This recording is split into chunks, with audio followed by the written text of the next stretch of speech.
Assalamu alaikum урматтуу мекендештер, саламатсыздарбы жалпы кыргыз журтчулугу. Менин аты жөнүм Калыбек, фамилиям Жапаров. Биз бүгүн Баткен облусунун Кадамжай районунун Көк Тала айылында отурабыз да. Бул жерде мындан бир 10 күн мурун окуя болуп өткөн экен. Ушул үйдүн ээси аты жөнү Мамырасул Кармышев деген баланын үйүндө ушундай бир өтө баягындай жагымсыз окуя болуптур да. Мындайча айтканда, мына ал жерде азыр мен жанында айылдаштар турат. Мына бесире көрсөтүп койсоңуз, айылдаштарым, кошуналары, жалаң кошуналары. Ошол Мамырасулдун ушундай камакка алынгандан кийин кайдыгер карабастан булар дагы бул бала мындай жолго барбайт болчу, эмне үчүн муну камап койду дегендей ушундай чогулуп отурушат да. Бизди адам заты жараткан Аллах Таала бири-бирибизге кайрымдуу болуу үчүн жараткан. Мен дагы мындай оор тагдырга кайдыгер карабастан кайрылып атайын келдим да. Бийлик, байлык, акча, күнүмдүк жыргап жашоо бул нерселердин баардыгы жараткандын бизге сыноо катары берген убактылуу гана нерсеси. Жалган жашоодо эң баалуу нерсе бул сенин ушул жашоодо тапкан ыйманың болот, туурабы?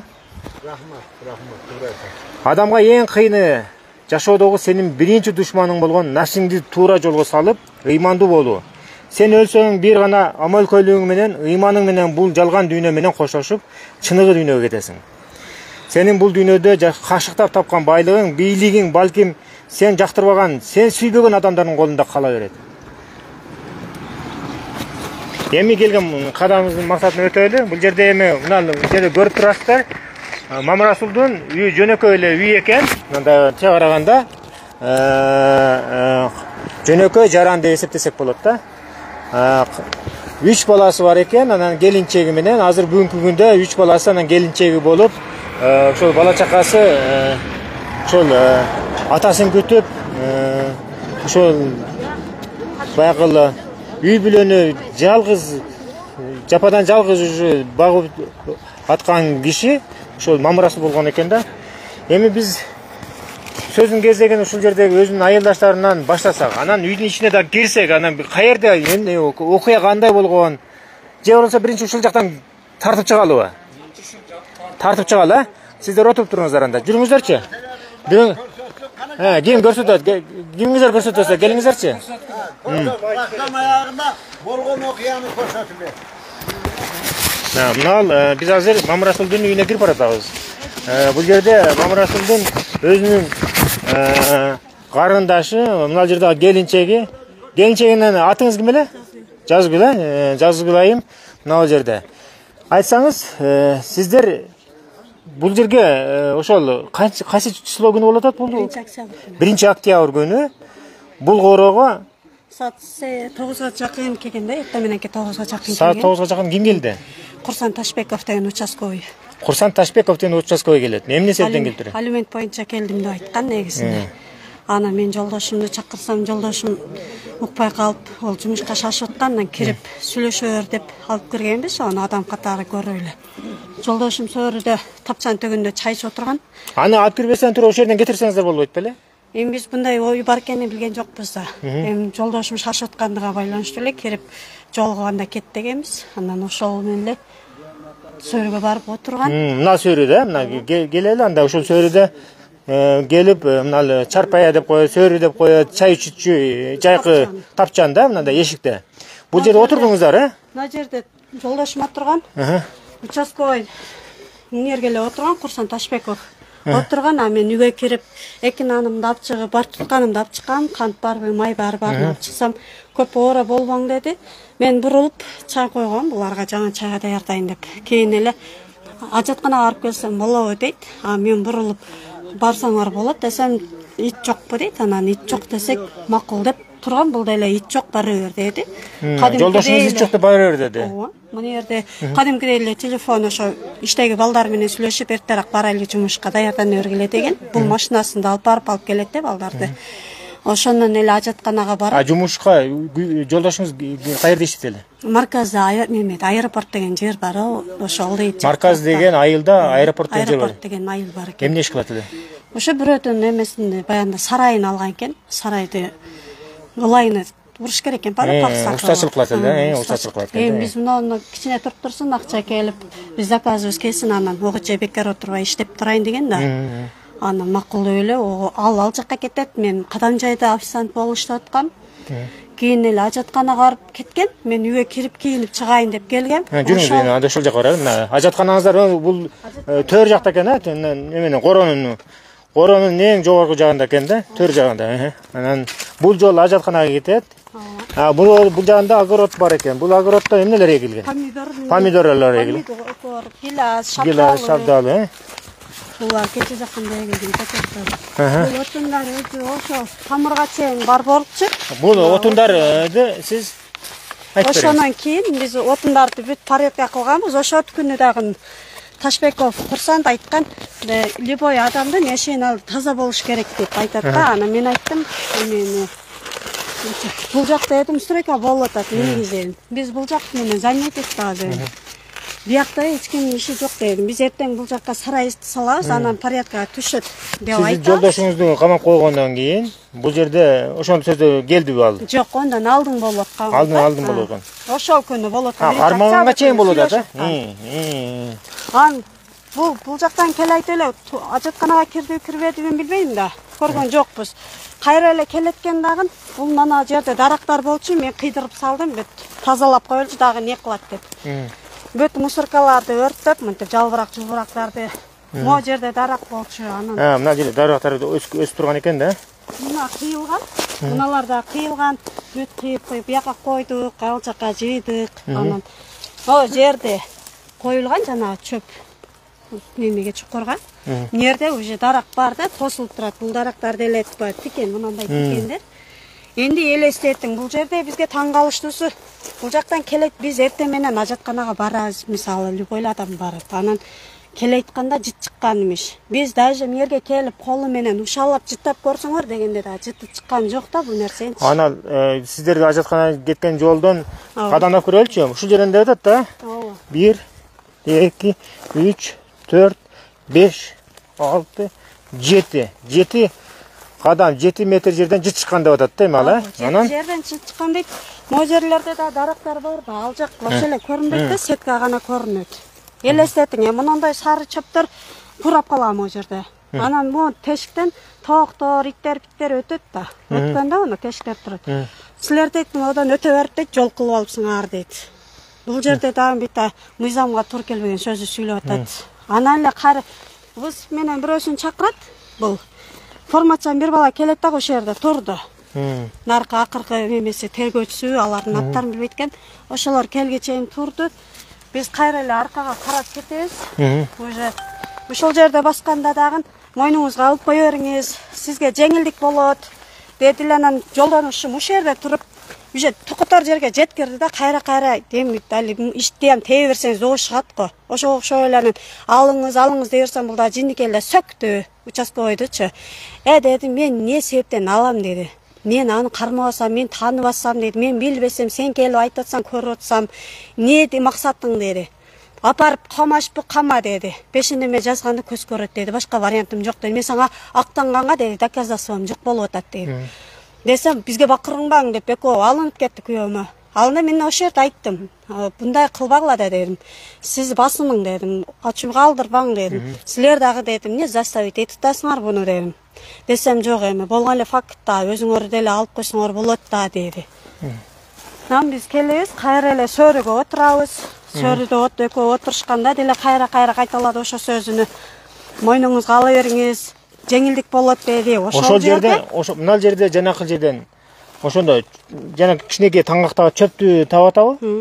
Ошону таап. Ошону кайра көтөрүп келдиби буяка? Көтөргөн жок, ал ошол жерде турду, бир милициясы ошол жерде калган. Потом болот алар бияктагы иштери бүткөндөн кийин.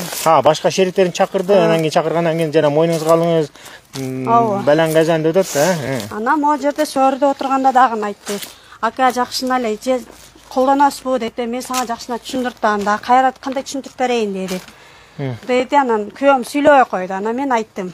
Монтип засабат этпегиле дедим. Башта чөптү барып текшергиле. Колдонуңуз сөз дегенде бул тамеки кошуп чегесизби деп атат да? Ооба, чегесизби? Күйөөңүз чегеби? Тамеки чекпейт өз күйөөм. Нас эле чегет. Анан арак деле ичпейт өзү негизичи. Кайра эле ошол жерге отуруп, эмнерде Мына жактан турсун. ошол Курсан Ташбеков отурган участкойдун о жерде күйөөм отурган, ошондо деле мойнуңузга алып кое бериңиз, жеңилдик болот дегенде мен эмнерде туруп айткам да. Кошуналарды чакырайын десем, кошуналар кызычөсү салбагыла деди. Биз жөн эле алып барып текшеребиз, кое беребиз деп бизди басып аткан да.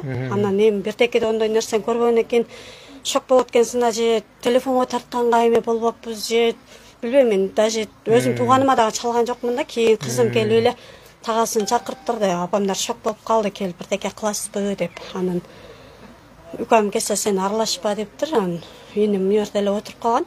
Кийин олар келди. Ошо звонок менен чыгат экен дагы. Курсан Ташбеков өйдө басат экен, ылдый басат экен дагы. Кайра эле звонок кылып кирет дагы ошол могу жактагына. Өйдө басып ким менен сүйлөшүшү мүмкүн, мисалы ылдыйга түшүп ким менен сүйлөшүшү мүмкүн, мына даракка барышат. Мына эшиктин жанында эле дарак, Сырттан кирет да кайра кирип, издейин деген адам ошончо дарак турат да, мисалы барыш керек любой дараккачы. 1 адамды коелу, 2 3 4 5 6 7 8 9 10 11 метр экен да эшиктен бери. Ушул жерде мына дарактарды да биз кыйдык. Кыйганда онун формасы ушул. Кантесем ушунча бар да, ушунча бар. Ол могу жердеги даракка мындай эле сайып койгон. Бунун деле тамыры жок, башкасы жок. Ушундай жерде турат. Эми элестетиң, ошо сиз азыр 10 метр бастыңызбы? 11. Вот. Кандай чыгышы мүмкүн? Бизге табышмак болуп атат да, өзү негизинде. Бул жактарыңыздар жабыкпы? Бул жактар жабык, адам өтө алда тикен да. Бул жак ачык экен го. Ачык болгон менен тикен да. Бул кирсе могу сырттагы дарбазадан кирсен, ар жакта дагы адам кетти дарбаза. Мындайна бирөө коркусунан мындай жерден ашып туруп таштап коюшу мүмкүнбү? Бул ташталганга окшойт да, бул тикеле турат да. Тикеле турат. Демеге мындай эле жабыштырып койгон да. Эми биз кыйган. Ал эмне экен ал? Анын бирок формасы башкача болуп турат да, анын эмеси мыналарга эле окшоп кетет. Мен өзү негизи ушундай эле окшоттум. Өзүңүздөр деле сүрөттөн көрсөңүздөр болот аны. Үстүнө мишөктүн үстүнө салып атканычы. Кийин эле келип элестете бериңиз, ошол жерден чыгат дагы. Күйөөмө дагы айтат да, мени өзүңүз салып бересиз, басып көрсөтүп деди. Мен кармайм деди. Мен башында кармабаганбы, билбеймби, өзүңөр алып өзүңөр кое бергиле дейт. Анан өздөрү алып барып ошол жерге таразага коюп, ошол жерде дагы кайра айткан да. Кей кошуналарды чакырайлы, жок дегенде десек, кызычы салбагыла деп бизди басып атты да. Эми биз ончолук болушун билгенде баш бербей чакырмакпыз. Ону эле чыгыш анан марказга биз менен барасыз, ошол жакта сүйлөшөбүз дейт. Ал жакка баргандан кийин по-любому аялдын алдыда жажалап тоскоолдук бергенибиз менен мен барбаганым болгон окшойт, билбесем эми алдырып коюптур да мойну. Азыр эми биз ошол күнү алдырып, ошол күнү эле мойну алдырып, ошол күнү эле неметип, ар кандай нерселер. Бүгүн бизде жана мен сиздердин адвокатыңыздар менен сүйлөштүм. Ал адвокат сиздин жолдошуңузга кирип чыгып сүйлөшүп чыктым дейт. Сиздин сүйлөшүп чыкканына караганда дейт, ал неме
O yakta ит бар.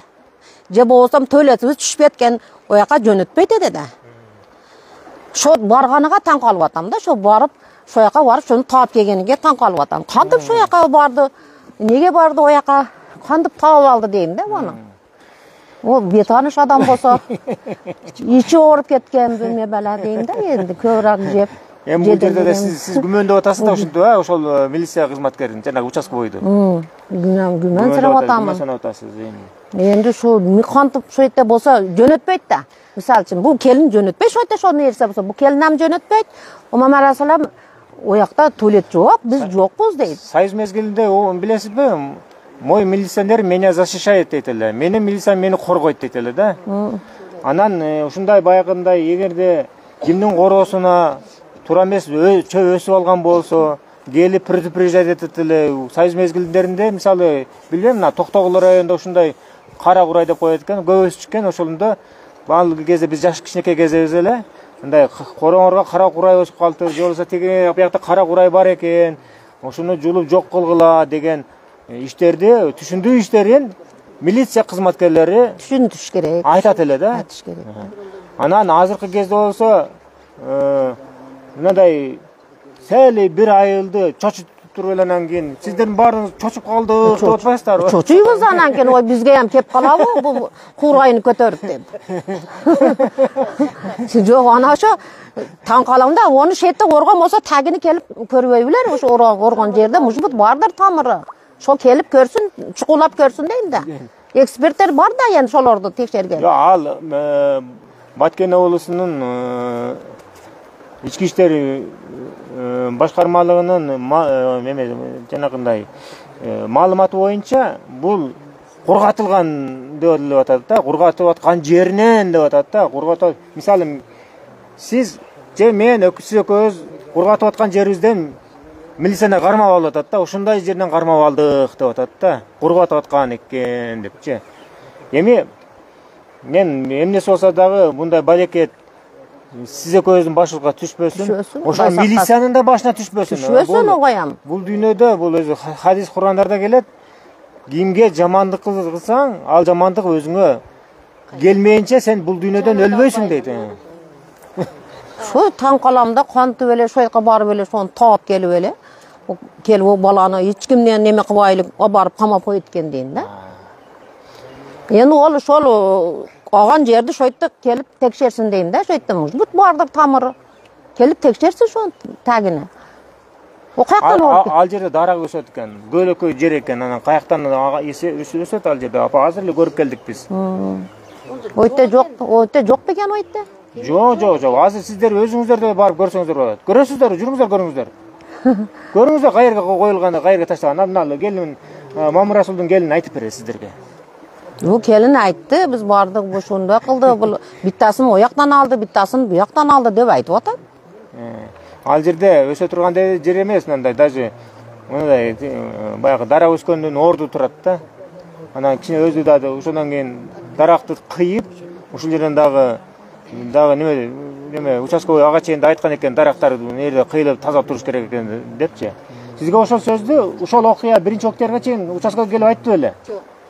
Деп келип айткан эмес да. Бул жерде азыр паспорттук режимде 15 күн алдын болуп атса, анан бул өйдөдөн келип эле алимент боюнча кирип, кантип эле ол жака өтүп калат дагы. Даже ошол бергиле. Сизге отурсаңыз мындай. Сизге участковый келип, ошол күнү жанагы дарактардын орду таза болуш керек деп айткан беле? Ошол күнү айтты, негизи деди, огород таза болуш керек эле дейт. Мен айттым ошол жерде, кимдин огороду таза экен дейм. Мен өзүм Москвадан кече 2 ай болду келгенмин. 2 айда болуп толо элек дейм. Биз келип эле ушу кыш күчкө чейин дубалды тургузуп алайлы деп ушу менен элекпиз дейм. Десем мен айттым да, бул деген огород вообще-то бардак деп ошентип атпайбы? Сиздер эгерде ушундай жаман иш менен иштегениңиздерде аны милицияны киргизбете элеңиздер же киргизбете элеңиздер дейм. Эми любой эле адам дейм да. Эми жаман оюңуздар жок, жакшы эле ой менен киргиздиңиздер да, туурабы? Ошо да биз эми жакшы эле ой менен киргизгенбиз дагы. Жакшы эле ой менен барбы апалар? Дастаркон Кимдер сүйлөйт? жайып атса. Айтыңыздар. Geliniz apa, siz aytasizmi, siz bilasizmi? O'tirib. Ha, aytaver. Менен Мама Расулдун жакын коңшусу боломун. Şu Mama Rasuldu kiçenesinden beri bilem, ata-enesini ham bilemin. Bu bala şu ata-enesinin tartibini көргөн эле жакшынакай бала. Kiçenesinden эле жакшы чоңойгон. Bunu biz hiç mындай iş kılat dep oylabойбуз. Daim iştegende ак иштеп, ак жашап келатат ушул убакытча. Siz qayerda qo'shnasiz? Bu yerdan Anan mana uy meniki. Ana Көк Дарбаза. Көк Дарбаза 3-cü ha? Üçüncü uy meniki. Buna qo'shnasi var mı buna qo'shnasi? Ha, geliniz sizler geliniz.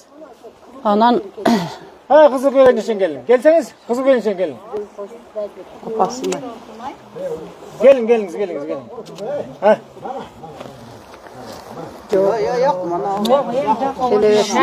En yakın qo'shnasi sen. Ha, canlar var, canlar.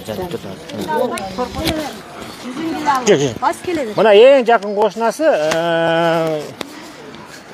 Ravshanay, bu Mama Rasul'dan en yakın qo'shnasi, ha? Bu akamın en yakın koşunası anam menin klastaşım bulur. Ha, sizin klastaşınız bo'ladi. 11 yıl ökөz bir partada oturamiz. Жолдошуңуз чыкса жакшы болот, сизден деле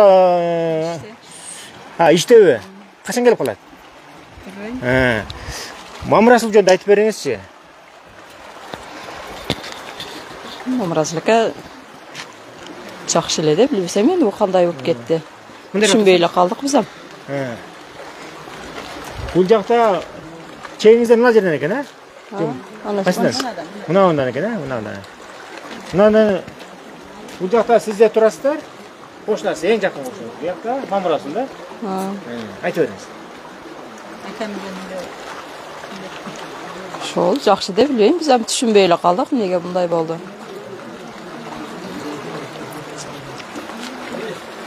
Mama Rasul кайсында кандай киши эле? Эми жакшы эле көрүнөт, жакшы эле. Ушундай жолго барат деп ойлойсузбу? Монту ойлойт элек. Ойлойсуз, Билбейм эми. Аты жөнүңүз ким? Канагүл. Канагүл? Мени рахмат.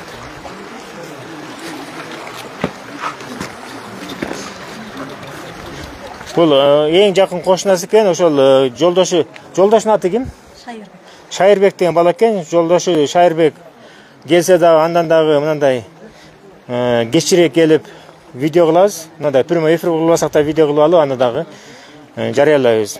Буга чейин да биз Мама Расулдун адвокатынан видео кылдык. Аны дагы биз мындай мүмкүн комментарийге жарыялайбыз. Же болбосо өзүнчө видео кылып чыгарабыз. Ал дагы өзүнүн укуктук баасын берет, ошол жерден чыгасыздар.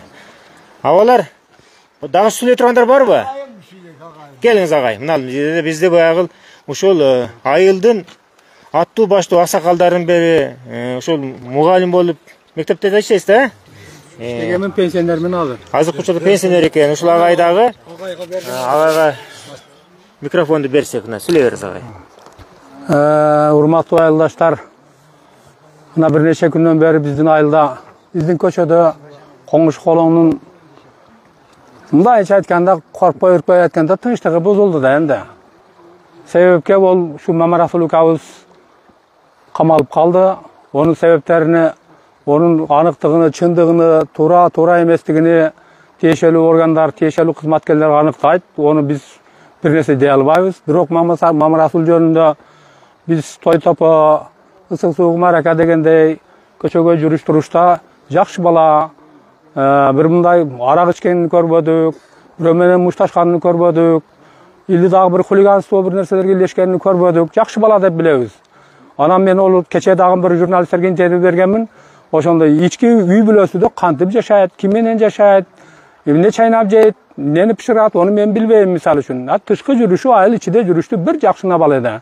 Эми ушундай окуя болуп, башыга мүшкүл иш түшүптүр. Кудай колдосун, şu таптаса болуп, аппак болуп чыксын, тиешелүү органдар, тиешелүү кызматкерлер чыныгы дили менен, адамгерчилик сапаты менен иштешип берсин.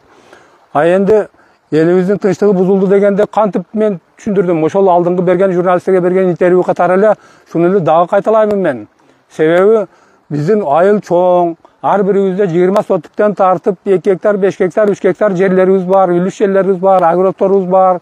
Буларда жанагындай чөптөр өсүп калса, түшүп калса, же бирөө таштап койсо, ого ким жооп берет? Ким мен кыбадым, мен монетке таштабадым, мен бул чөптү мен эгип жүрөт эдем деп бир нерсе деп претензия койсок, кантип жооп берет адам? Ошол үчүн коркунуч пайда болуп калды. Коркунуч деп айтам мен муну.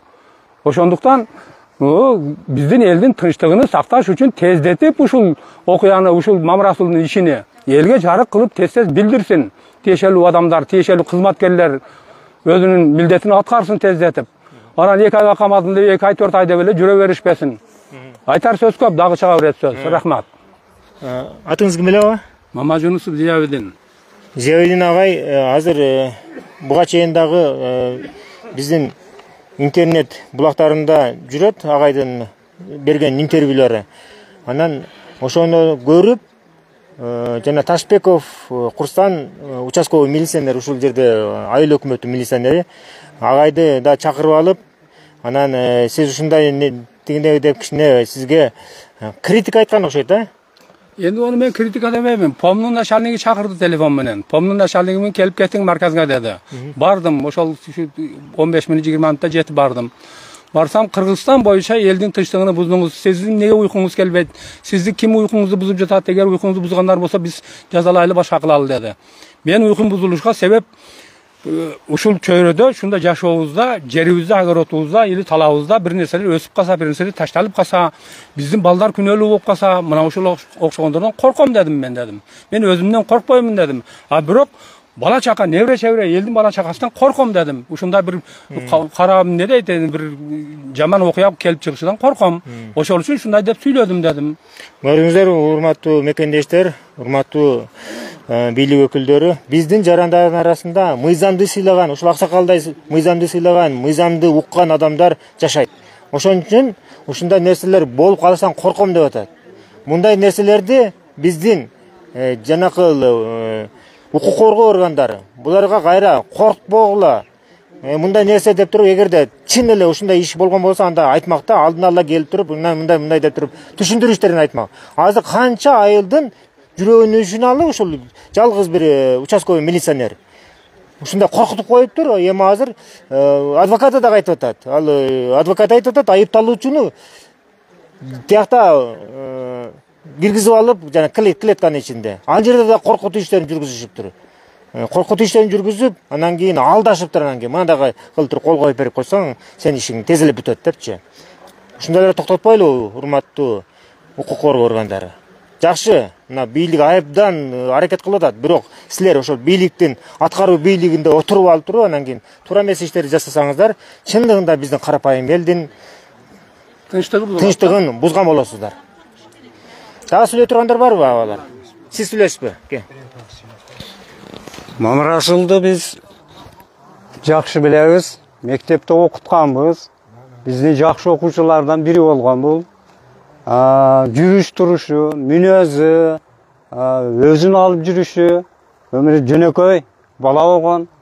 Ушул жерде өстү, ушул жерде чоңойду, мектепти ушул жерде бүтүрдү. Эми мына үйлөрдө ушундай иштер болуп калыптыр. Бул дагы бир канча күндөн бери немеси жүрүп атат окшойт. Сураштыруу иштери, ушул сураштыруу иштери жүрүп бүткөндөн кийин, Кудай кааласа, бул бир жагына акталып чыгат деген ойдобуз. Рахмат. Кыскача. Дагы сүйлөй тургандар бар? Дагы ким? Апа сүйлөйүн деп атат. Апага береличи. Айтыңызчы, апа, эмнени айтайын дедиңиз? Мен ушул жерде кошунасы болуп жашаймын. Анан эжекеси дагы боломун, окутканмын бул балдарды. Бул жерге келгенибизге азыр кайсы предметтен бересиз? Мен английскийден 15 жыл директор болуп иштедим. Бул мектепте 5 жыл директор болгом. Азыркы сүйлөгөн биринчи агайыбыз директор болуп иштеген, мен жолдошум болот. Экинчи сүйлөгөн агайыбыз бул дагы директор болуп иштеген. Экс директорлорбуз үчөөбүз тең. Жалаң эле бул жерде интернетте отурупсуздар. Мугалимдер көчөсү. Азыр жумушка кетишип көп мугалимдерибиз жок. Кошуналарыбыз жакшы, бардыгыбыз ынтымактуубуз. Эndi бул бала жөнүндө айта турган болсом, Жөнөкөй бала өтө эле. Өзүбүз окутканбыз. Мүнөзү дагы жоош. Мындай жөнөкөй деген сөз туура келет да, жоош бала. Бирок бир немеси угуу жагынан бир аз немеси бар. Сулук жагынан Мен оюмча, угуусу начарраак. Каттуу сүйлөсөңүз угат. Жашоо турмушун азыр көрүп чыктыңыздар. Бул интервью берген кошуналарым айткандары бардыгы эле туура. Башка бир нерсени кошуп айтышыш биздин колубуздан келбейт. Себеби айыл жашоочулары деп айтылат. Жөнөкөй баланын башыга ушундай мүшкүл иш түшкөнүгө биз дагы кайдыгер карап неме кылгыбыз келбейт. Балдарыбыз бар. Эсен-аман кутулуп чыгып кетсин энди. Туурасын айтат. Корккондугу корккон болушу мүмкүн. Эч кимди айыптабайбыз биз. Шул акыйкат чечип берүүсүнү суранабыз жогорку органдардан. Чындык болсун. Туура чечим берилишиге биз ишенебиз. Мына сиздер келип түшүндүрүп, жай сүйлөп айтып атасыздар. Ушундай сүйлөшүп айткан үчүн мына бардыгыбыз кошуналарыбыз колдойбуз. Сөздөрүн дагы колдойбуз. Калган сөздөрдү енді сүйлөөчүлөр болсо айтыңыздар. Жаңкыз. Эми мына жерде, ушул жерде бардыгыңыздар чогулуп калыпсыздар да. Бул жерде ошол Мамырасулдун жакшы көргөн кошуналары, айылдаштары экенсиздер. Негизги талабыңыздар эмне? Негизги талап, Айтыңыз эми. негизги талап энди мынашы ушул көчө, основной агайлардын көчөсү өз асылы. Бардыгы семейни эжеке агайлар. Бу жердеги балдардын бардыгы эле жакшы. Балдар? Бар. Энди бу Мамарасулга келген болсо, бу Мамарасул ошо балдардын арасында эң жакшы эле. Энди биздин тилегибиз эле мынашы өдөөдөгү чоңдорубузга инсап берсин. Шулар bir таза. Ошол жигитти ишини карап көрүп, шого өзүнө жараша бааны берип, шу баланы өзүнүн семьясына тынчаман кайтып келишин тилейбиз да. Ошо бардыгыбыздын Акыйкат чечилишиге ишенип калдык. Ошол баланы акыйкатка чечип, анан кайта шу өзүнүн семьясына тынчаман кайтып келип, элибизге кошулса болгону. Шу биздин суроо. Сиздер да. Биз дагы кошулабыз ушул пикирге. Балдарын Жакшы бала де. Жакшы бала де. Силерге ham чоң рахмат балдарым. Мына келип шундай элдин бир көйгөйлөрүнү мындай элге мындай жакшы жаман кылып мындай элдин немесини бүтүн мындай бир элге угузуп, элдин дардын эшитип мындай элдин көйгөйүн мындай кулак салып келип, мына ушунчалык неме кылганыңарга силерге чоң рахмат. Ишиңерге ийгилик болсун, өмүрүңөргө Кудай барака берсин. Саламат болгула. Рахмат аба, рахмат. Айтканыңыз келсин. Урматтуулар, айылдаштар, мен ушул Садыр Нуркожоевичтин командасы келгенден бери бесеп шүгүр, Аллага шүгүр, биздин кыргыз элибизде өнүгүү, өсүү, şu чек ара болобу, курулуш болобу, мектеп салынабы, жол курулабы, башка енді о санап отырсаң ченемсиз чексиз ушул иштер болуп жатат. Биз толук ишенебиз бийликке. Садыр Нуркожоевичтин командасына толук ишенебиз. Ушуга окшогон какыс иштерди так аныктап берет деп үмүт кылабыз, ишенебиз. Суранабыз дагы тездетип беришиңиздерди. Рахмат. Урматтуу мекендештер, урматтуу бийлик өкүлдөр. Дагы сүйлөй тургандар барбы? Биз да кошулабыз ушул. Келиңиз, сиз да сүйлөп коюңуз. Айтыңыз, айта бериңиз. Коңгушуларды мен дос болам, коңгуш. Бул Мамырасул досубуз эң жакшы балдардан эле, мына коңгушкалардан. Мындай иштерге барышыга биз дагы мен кылып жүрөбүз. Мындай колдон келбейт деп ойлойбуз да. Сиз мындай кылат деп ишенбейсиз? Ишенбейбиз. Мындай кылышына, түшүнүктүү. Туура эле, биз да ишенбейбиз да бул баланы. Эч ким ишенбейт мындай кылышка, эч ким ишенбейт. Энди ошондой. Урматтуу мекендештер, урматтуу бийлик өкүлдөрү, биз азыр мен деле ушул апалардын, аталардын айткан сөзүнө кошулам. Мен деле ушул Мамырасулдун акталышын, акталып чыгышын, ошондой эле мына семьясынын бала чагасынын алдына келип, жүзү жаркылдап ушул акталып келишин мен деле каалайм да. мындай ишти эч бир адамдын башына, адамзаттын башына салбасын. Мындай балекеттерден мындай курдомат болуп атат деп атасыздар да, туурабы азыр? Курдомат деп атышат да.